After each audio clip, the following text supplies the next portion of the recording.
ଆଜ୍ଞା ନମସ୍କାର। ମୁଁ ଗୋଲକ ଚକ୍ରାପାଡ଼ି କର ସାହିରୁ ନାଗସାପ ଉଦ୍ଧାର କରି ଜଙ୍ଗଲରେ ଛଡ଼ାଗଲା। ସହଯୋଗ କଲେ ଅବସରପ୍ରାପ୍ତ ଯବାନ ଧରଣୀଧର କର ଓ ଜଗତ କଲ୍ୟାଣ କର।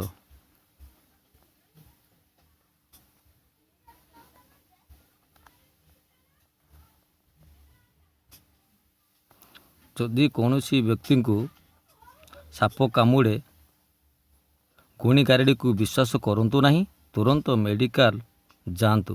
ଧନ୍ୟବାଦ।